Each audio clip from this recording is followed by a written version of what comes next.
బూనాదిగానే కాల్వ పూర్తి చేయాలని సెప్టెంబర్ 10-11న జరిగే బైక్ ర్యాలీని జయప్రదం చేయాలని మూసీ ప్రక్షాళన ప్రత్యామ్నాయం గోదావరి జిల్లాల సాధన వేదిక జిల్లా కో కన్వీనర్ కల్లూరి మల్లేశం పిలుపునిచ్చారు. గురువారం ర్యాలీకి సంబంధించిన కరపత్రాన్ని ఆయన ఆవిష్కరించారు. బూనాదిగాని కాల్వ పనులను పూర్తి చేసి గోదావరి కృష్ణ జలాలను అందించాలని కోరుతూ సెప్టెంబర్ 10-11 తేదీలలో అడ్డగూడూరు నుండి ప్రారంభమయ్యే బైక్ ర్యాలీని జయప్రదం చేయాలని మూసీ ప్రక్షాళన ప్రత్యామ్నాయ గోదావరి జలాల సాధన వేదిక జిల్లా కో కన్వీనర్ సిపిఎం జిల్లా కార్యదర్శి వర్గ సభ్యులు కల్లూరి మల్లేశం ప్రజలకు పిలుపునిచ్చారు. గురువారం బూనాదిగాని కాల్వ పనులు పూర్తి చేసి గోదావరి జలాలు అందించాలని సిపిఎం పార్టీ ఆధ్వర్యంలో సెప్టెంబర్ 10-11 తేదీలలో నిర్వహించే బైక్ యాత్ర కరపత్రాన్ని మోత్కూరు అంబేద్కర్ విగ్రహం వద్ద ఆవిష్కరించారు.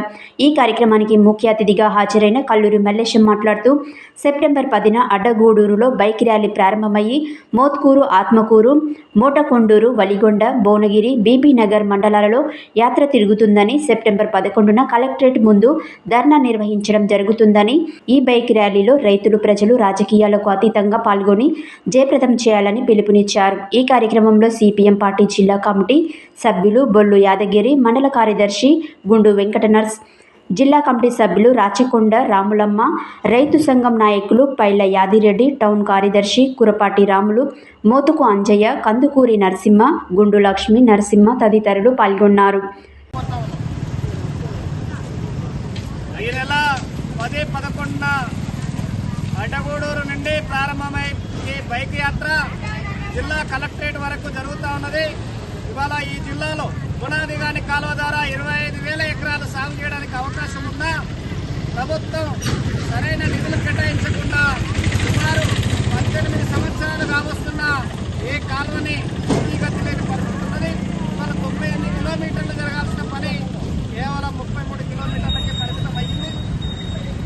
మరి 25,000 ఎకరాలకు సాగుకు అవకాశం ఉన్న కనీసం 260 కోట్లు కేటాయిస్తే కాలువ పూర్తవుతుంది. కానీ గత ప్రభుత్వాలు అవే చేసినాయి. ఇవాళ గతంలో మొదట అధికారంలో ఉన్న కాంగ్రెస్, ఆ తర్వాత వచ్చిన టీఆర్ఎస్, మళ్ళీ కాంగ్రెస్ అధికారంలోకి వచ్చిన ఇవాళ ఈ కాలువ ఇంకా పెండింగ్లో ఉంటుంది. చిన్ననేటి వాళ్ళకు ప్రాధాన్యత ఇస్తామని చెప్తా ఉన్నారు. మన ఉమ్మడి జిల్లాకు సంబంధించిన మంత్రి ఉత్తమ్ కుమార్ రెడ్డి గారు మంత్రిగా ఉన్నారు. మరి మన జిల్లా సమస్యల్ని గుర్తించి సాగునీటి వనరులు పూర్తయ్యే వరకు కూడా సిపిఎం ఆధ్వర్యంలో పోరాటం జరుగుతుంది. ప్రజలారా ఆలోచన చేయండి. మనకున్న ఈ కాలువలు సాధించుకోవాల్సిన అవసరం ఉన్నది. అదే తరుణంలో మూసీ నీళ్లు కాకుండా బసవాపురం ప్రాజెక్టు ద్వారా మనకు నీళ్ళు వచ్చే అవకాశం ఉన్నది.